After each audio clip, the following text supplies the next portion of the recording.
qui a initié ma passion pour l'écriture?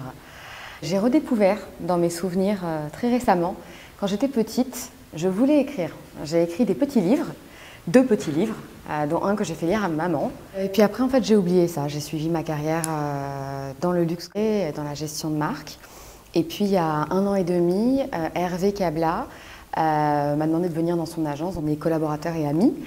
Il m'a dit, bah voilà, il faut que tu publies. Voilà, donc c'est ce qui a initié ce chemin vers le monde de l'écriture.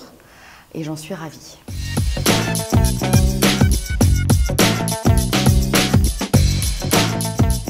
J'ai eu la chance et l'opportunité qu'on me le propose, donc je vais me permettre de montrer l'ouvrage, voilà, Marque et Luxe, qui a été publié aux éditions Kawa. On m'a proposé de publier et j'ai eu la chance de publier au sein d'une maison qui nous écoute. C'est vraiment un service très personnalisé et très luxe, comme j'aime le dire. La publication, elle a été, je pense, comme toute publication, elle a été magnifique, elle a été douloureuse, elle a été effrayante.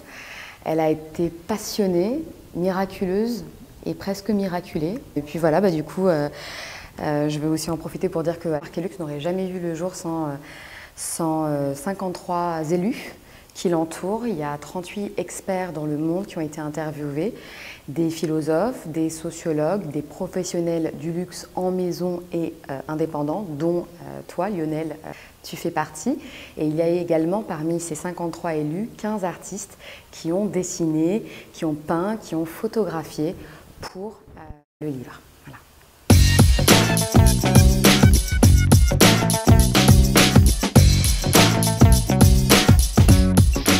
Ah, c'est une bonne question. Je ne sais pas à quel point on est légitime. Je pense que ce qui est important, c'est d'être authentique dans son message et d'avoir une raison de publier. On me l'a proposé, mais j'avais des choses à dire aussi également. Alors je vais me permettre de te dire ce que j'avais à dire. Tout d'abord, le luxe pour moi, ce n'est pas qu'un secteur, c'est le supplément d'âme que tous les humains, chaque humain a. C'est aussi une philosophie de vie. Le luxe, on se le crée. Et je pense que c'est essentiel de pouvoir aligner le secteur du luxe et comment on le travaille avec cette philosophie, ce sens de liberté, de plaisir, de célébration de la vie, de l'instant présent, du partage avec soi-même et avec ses proches. La deuxième chose, j'avais aussi envie de laisser quelque chose à mes étudiants. Tu sais que je donne cours depuis maintenant quelques années, je pense que c'est la 6e année maintenant.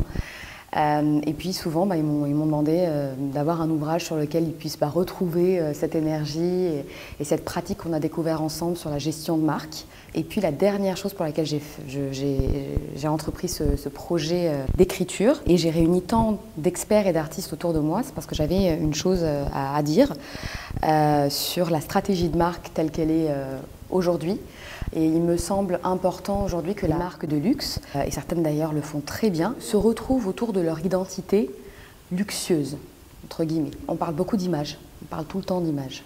Mais l'image, soit elle est le reflet de quelque chose qui n'existe pas, soit elle est le reflet de simplement ce qu'on est. Donc si on va se chercher soi et on va prendre soin de soi, l'image elle découle de manière cohérente, presque évidente, naturelle, authentique et belle. Voilà. Donc pour cela, dans le livre, je me suis dit comment une marque de luxe, elle peut faire pour s'intéresser plus à son identité. Je me suis dit comment un être humain peut le faire, parce qu'une marque de luxe, en fait, elle agit comme un humain. C'est comme un humain, elle a un nom, elle a une histoire, elle a un territoire, elle a des odeurs, elle a une histoire. Voilà. L'être humain en 2016, une des solutions pour se retrouver, c'est par exemple le yoga. Voilà, le yoga permet d'aligner le corps avec le cœur et l'esprit.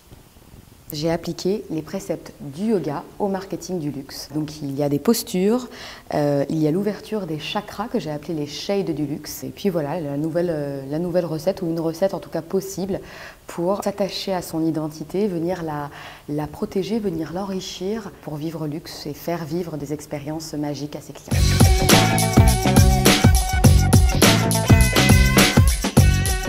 Je ne m'étais pas rendu compte, mais maintenant, Marque et Luxe, c'est un livre C'est une entité à part, c'est une marque et c'est comme une sorte de bébé, même si ce n'est pas vraiment un enfant. Je souhaite de vivre heureux, de vivre aimé, chéri et de vivre une longue et belle vie.